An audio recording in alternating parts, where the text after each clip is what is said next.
How to ace a job interview. We finally got an interview after applying to hundreds of jobs. Let's crush this together. We're going to go through every single step right now. Number one, we are going to do a ton of research on the company beforehand. We're going straight to LinkedIn. We're going to connect with the interviewer. We're going to connect with HR. We're going to connect with our hiring manager, and we're going to connect with the C-suite. We're going to know the names in case they come up in the interview. We're going to have the information on the company. Number two, we're going to write down any notes that we can find on LinkedIn on the company size, financials, any articles that the company has written. We are going to do our research on the company so that we are ready and we can talk about it with confidence. I'm going to move myself down. Number three, we're going to go to Google. We're going to get articles. We're going to read financials. We're going to read anything we can on the company. We're going to have the info so that we can talk their language with them. Number four, we are going to show up 30 minutes early, guys. And we haven't been there before. We don't know where we're going. If we get lost, if we get turned around, if we don't know where to park, we're going to be there 30 minutes early. Number five is we're going to walk in no more than 15 minutes early. Don't be weird. Don't walk in. They have no idea what to do with you because you came a half hour or 45 minutes early and they have to sit there and the receptionist just has to look at you for 30 to 45 minutes. Or they're like, Mr. Smith won't be available to interview you for another half hour. 15 minutes is plenty. It shows that you care, that you were there on time. Number six, we are going to have 10 printed copies of our resume. Now, for those of you that are thinking, oh, they already have my resume, like, I applied with it. Especially if you go through sites like Indeed, it shows up as like a big block of text to the employer if you did the Indeed fill-in on the resume instead of it being like your nice attached resume, because they have two options and you don't know who else is going to be in that room when you walk in. They might pull somebody else in to interview. They might have additional people that they want you to talk to. You want to have fresh printed copies of your resume in the format that you want. You're going to bring 10 printed copies. Okay, number seven, we are going to not launch into our resumes the minute that we sit down and talk to this person. You are, just like you did with the LinkedIn thing, we are trying to connect with another human being. That is the primary purpose of the interview. It's not what's on your resume. It's not your work history. It's not your skills. It's not if or when you went to college or whatever degree you got. It's connecting with the human being. So connect with the human being, guys. And you're going to chit chat with them as long as they want to chit chat. Let them take it into your past career. Let them get comfortable with you guys.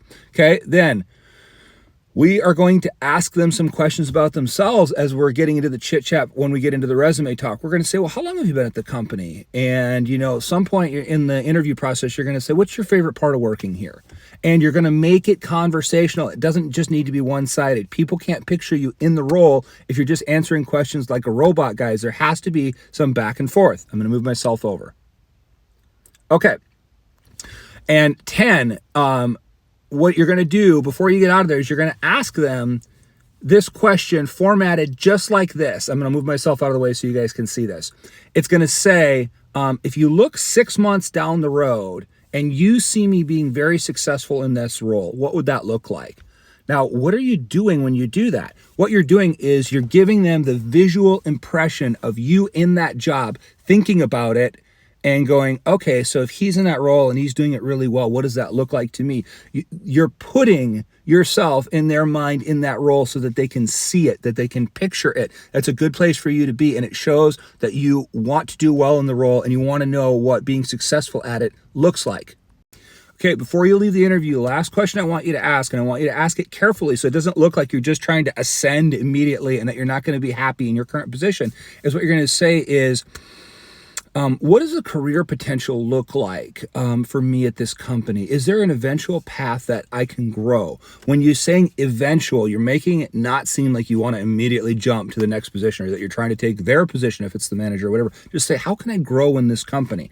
Because that shows them that you're talking about a career, you're thinking long-term, that they can invest in you, that you're going to be there, and that they eventually might be able to move you up to something else that is useful to them, right? Okay. Number 12, we are going to ask for their email right there in the interview so that you can send a thank you note. The reason that you're asking for the email is because, especially if you apply to a lot of job sites, they give you kind of an email through their system. It's not the email of the actual person. And you're going to do that for each person in the meeting. You're going to say, Bob, Sally, Tim, thank you so much for your time. Can I get each of your emails so that I can send you a thank you note? They'll give you your emails quick, and you're going to shake their hands, look them directly in the eye, turn around and walk out. And when you get to your car, you're going to open your email app, and you are immediately going to send a thank you note so that when they're in there talking about your interview for 5 or 10 minutes, and if they like you or not, the first thing that happens when they sit down at their desk is they have right there a thank you note from you saying very briefly, guys, thank you so much for your time today. I really enjoyed interviewing and learning about the company. Looking forward to hearing back and next steps. Matt. Done. Easy. See? Doesn't need to be anything complicated, but it shows that you cared enough to do follow-up, which is a major sticking point for managers. Believe me, as somebody that's been in management for a long time, we want people that can follow up and people that are courteous and people that can build relationships. It shows all 3 of those with a 3-line thank you note that you sent from your car. Okay, now that we've sent our thank you note, we are going to leave them alone. We are going to move forward and start applying for other jobs.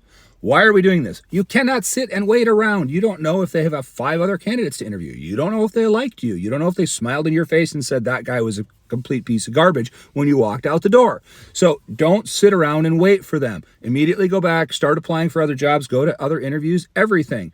And we are going to keep moving forward, even if we get an offer letter from this company, with applying for other jobs until our butt is actually in the seat. Because offer letters mean nothing until you are sitting there working on your first day, because the position can get pulled. They decided to go with an internal candidate. Whatever happens, garbage happens every single day. Believe me, you don't want to deal with it, and you don't want to put yourself in a weak and vulnerable position. You want to put yourself in a position where you're doing everything possible to be able to succeed going forward.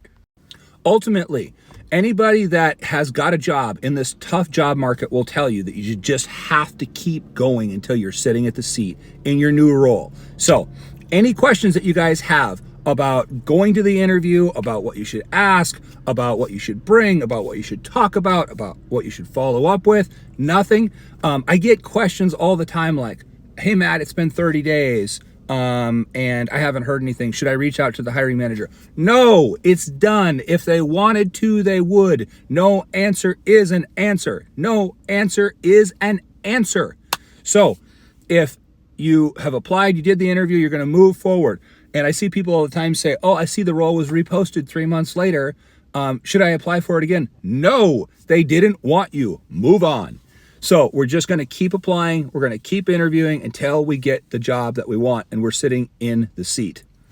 Any questions, leave them below. I know it's a tough job market. I know you guys are struggling. I know you guys are frustrated. I know you guys are applying to hundreds of jobs and not hearing back, but the only solution is to keep going and to try to stay as positive you can. And please, please, please take care of yourself and your mental health in this process so that you can feel confident and you can feel good, because this is just like any relationship. It's like dating. It's like friendship, is anything else.